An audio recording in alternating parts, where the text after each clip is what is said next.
नमस्कार, स्वागत है आप सभी का जीरो पॉइंट में। मणिपुर के संदर्भ में देखा जा सकता है कि किसी भी संवेदनशील मसले पर अनदेखी या उसके हल को लेकर सही समय पर जरूरी कदम न उठाने का नतीजा क्या हो सकता है। इस हिंसा और अस्थिरता के लिए सभी संबंधित पक्ष अपने अपने कारण बता एक दूसरे को जिम्मेदार ठहरा रहे हैं, लेकिन हिंसा की शुरुआत के समय से ही साफ हो गया था कि इस मामले पर सरकार को वक्त रहते जो कदम उठाने थे उसे लेकर लापरवाही बरती गई। अब हालत यह है कि सर्वोच्च न्यायालय को सरकार से पूछना पड़ रहा है कि उसने मणिपुर संकट के हल के लिए क्या किया है। गौरतलब है कि मणिपुर में हिंसा को लेकर दायर याचिका पर सुनवाई करते हुए सोमवार को सुप्रीम कोर्ट ने सरकार से 3 मुख्य बिंदुओं पर राज्य सरकार से जवाब मांगा है।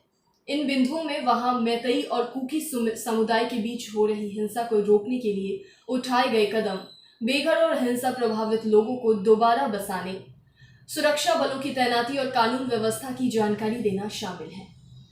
यूं तो सरकार ये जरूर कहती है कि उसने मणिपुर में बिगड़े हालात में सुधार लाने के लिए जरूरी कदम उठाए हैं, लेकिन हकीकत ये है कि वहां 2 महीने पहले मैतेई समुदाय को अनुसूचित जनजाति दर्जे से मसले पर शुरू हुई हिंसा अभी भी जारी है। सवाल है कि देश के किसी भी राज्य में किसी भी सवाल पर भड़की हिंसा और अराजकता अगर इतने लंबे वक्त तक जारी रहती है तो ये किसकी नाकामी है और इसके लिए किसे जिम्मेदार माना जाएगा। राज्य सरकार की ओर से कानून व्यवस्था को कायम रखने को लेकर जो भी कदम उठाए गए उसका हासिल क्या हुआ। इस सिलसिले में केंद्र सरकार की ओर से भी शांति समिति बनाने की पहल हुई थी। सुप्रीम कोर्ट में केंद्र और मणिपुर सरकार ने कहा कि राज्य में स्थिति धीरे धीरे ठीक हो रही है, मगर हकीकत यह है कि अब तक इस मसले को सुलझाने के लिए की गई कोशिशें नाकाम ही साबित हुई हैं और मणिपुर में जातीय हिंसा जारी है। रविवार को भी वहां चल रहे संघर्ष में 4 लोगों की हत्या कर दी गई। अब तक कुल 110 लोग मारे जा चुके हैं। विचित्र है, जहां हालत को नियंत्रित करने के लिए हर स्तर पर जरूरी कदम उठाए जाने चाहिए, वहीं मुख्यमंत्री ने इसके पीछे विदेशी हाथ होने की आशंका जताई है।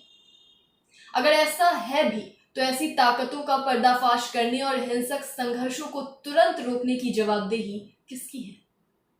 अगर उग्रवादियों की ओर से किसी खास समुदाय के विनाश की खुलेआम धमकी देने की खबरें सही है तो उनके खिलाफ ठोस और साफ संदेश देने वाली कार्रवाई करना किसका दायित्व है।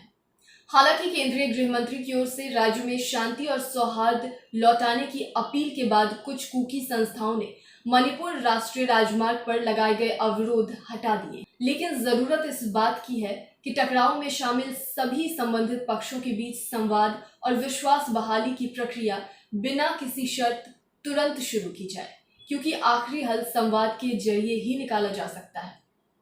ये सुनिश्चित करना सरकार की ही जिम्मेदारी है। विडंबना है कि जो काम सरकार को अपनी ओर से करना चाहिए था, हिंसा और अराजकता को रोकने के लिए हर संभव उपाय करने चाहिए थे, उसके लिए सुप्रीम कोर्ट को कहना पड़ रहा है। इस पर आपकी क्या राय है, हमें कमेंट सेक्शन में जरूर बताएं। इसके साथ ही देखते रहिए जीरो पॉइंट। धन्यवाद।